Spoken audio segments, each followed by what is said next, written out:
അപ്പോഴേ രാവിലെ ABC പരിപാടിയൊക്കെ കഴിഞ്ഞ് പിന്നെ എൻ്റെ മുത്താരപ്പൊടീൻ്റെ പരിപാടിയും കഴിഞ്ഞ്. അപ്പം ഞങ്ങൾ വിചാരിച്ച തേനെല്ലിക്ക ഇട്ട് വെച്ചേക്കാന്ന്.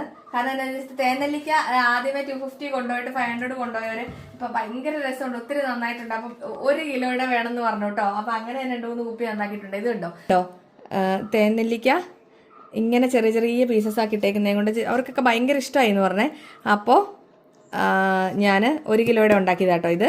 അപ്പോൾ ഇത് 1 കിലോയുടെ നമ്മുടെ തേനെല്ലിക്കയുടെ ബോട്ടിൽ, പിന്നെ ഇത് നമ്മുടെ 500 ഗ്രാമിൻ്റെ തേനെല്ലിക്കയുടെ ബോട്ടിൽ. ഇതൊക്കെയായിരുന്നു ആദ്യം കൊണ്ടുപോയ എല്ലാവരും. അങ്ങനെയാട്ടോ 1 കിലോ ഇപ്പോൾ ആയത്.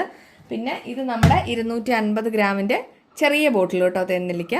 അപ്പോൾ അത് 3ഉം സെറ്റ് ചെയ്തിട്ടുണ്ട്. ഇപ്പോൾ നമ്മൾ കൊണ്ടുപോയി കഴിഞ്ഞിട്ട് ഒത്തിരി പേർക്ക് ഇപ്പോൾ ഒത്തിരി ഇഷ്ടമായി എന്ന് പറഞ്ഞുകൊണ്ടാട്ടോ നമുക്ക് ഈ 1 kg ഒക്കെ. അപ്പോൾ എനിക്കിങ്ങനെ പിന്നെ ഉണ്ടാക്കുമ്പോൾ എനിക്ക് ഭയങ്കര സന്തോഷമാണ്. അപ്പോൾ എനിക്ക് വീഡിയോ കാണിച്ചില്ല പിന്നെ ഭയങ്കര ഒരു സമാധാനക്കേടാണ്. അപ്പം അതുകൊണ്ട് കൊണ്ടുപോകുന്നത് കേട്ടോ. ഇതാണെങ്കിൽ കാണാൻ നല്ല രസമുണ്ട്, തിന്നാനാണെങ്കിൽ നല്ല രസം കേട്ടോ. തേനെല്ലിക്ക നല്ല സെറ്റായിട്ടുണ്ട്. അപ്പോൾ നമ്മൾ നമ്മുടെ തറവാട്ടിലെയും ഇവിടങ്ങളിലൊക്കെ ഉള്ള തേൻ മാത്രമേ എടുക്കാറുള്ളൂ.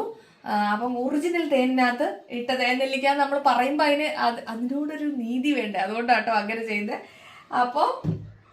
അപ്പോൾ എന്താ തേനെല്ലിക്ക വേണ്ടവർ വിളിച്ചോട്ടോ. അടിപൊളി ഇമ്മ്യൂണിറ്റി ബൂസ്റ്ററാണ്. നെല്ലിക്ക പിള്ളേർക്ക് കഴിക്കാൻ പൊതുവെ മടിയല്ലേ. അപ്പം നമുക്കിപ്പോൾ നെല്ലിക്കയുടെ 2-3 പ്രോഡക്റ്റ് ആയില്ലേ. എനിക്ക് ഓരോന്നോരോന്ന് ഉണ്ടാക്കുമ്പോൾ ഭയങ്കര സന്തോഷമാണ്.